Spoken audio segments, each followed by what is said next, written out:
Hi, I'm Matt from Curb, and I've been trading currency for over 18 months now, and I want to take the opportunity to make a video from the perspective of someone beginning their journey into currency trading. That is foreign exchange trading, Forex. But I also want to get involved in the culture, mixing with other traders, sharing insight, sharing analysis, and also looking for where I can provide a role in media and education around currency trading. You see, I got my start on the day of the Scottish independence vote. The hot tip came through that as Scotland would stay a part of the United Kingdom, the pound was rising quickly.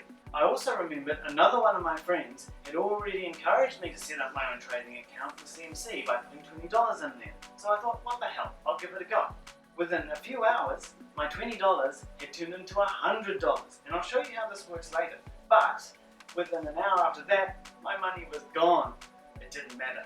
I'd already seen what was possible, and I was hooked. This is where I go into the basics of retail currency trading. Retail currency means small guys, like me and you. First, there's leverage. That means for every dollar you have in your account, you can borrow up to $500 from your broker. That means yes, with $200 in your account, you can put down $100,000 on a trade. That means if that currency moves up on some big news by just 1%, you make $1,000.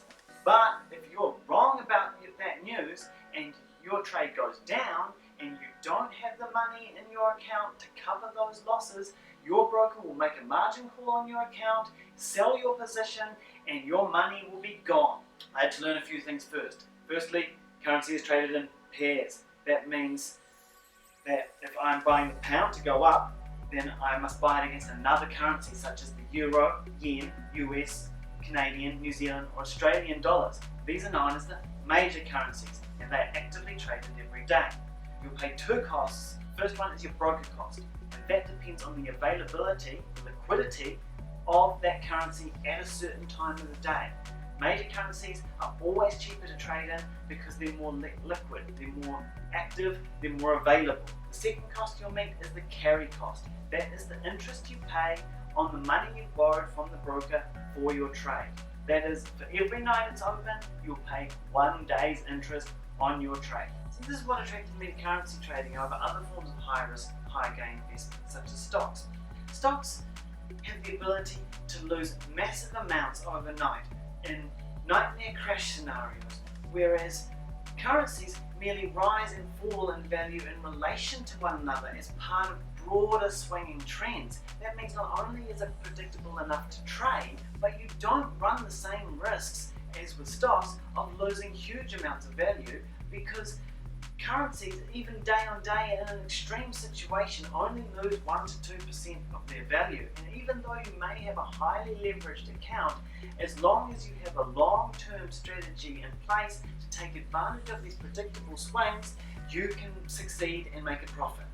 See, this is where we get to the nitty-gritty of currency trading, because there are hundreds of sources out there of all kinds of complex mathematical formulas and methods of prediction. You can follow the financial news of inflation reports, unemployment figures, press conferences announcing the raising or cutting of interest rates. All these things have major effects on the currency market, but the biggest factor in whether you will be successful or fail in currency trading is your psychology.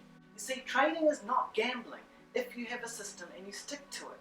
The moment you stop following a system and start taking hopeful chances, you've become a gambler, and you are no longer assured success because you have abandoned the fundamentals of your system. You see, I have a system, and I know if you have a system to make money trading, you don't go telling everybody else and giving it away. So don't believe silly ads, silly schemes, silly get-rich formulas, because the only formula I know that works is based on me making decisions in the moment that cannot be replicated by a machine or a formula. So this is my first video on Forex for Curb, sharing a little bit of the understanding that I've built up. No one can really know what the future is for Curb Forex, but I have a system and I'm confident in it. I've made money, I've lost that money, and I've made money again, and I know it's going to take months. In my case, it's taken me years, but I am well advanced in my journey, and I'm looking forward to making and sharing more content with you, helping you to understand currency trading, how it works, and how people like you and me can make some money.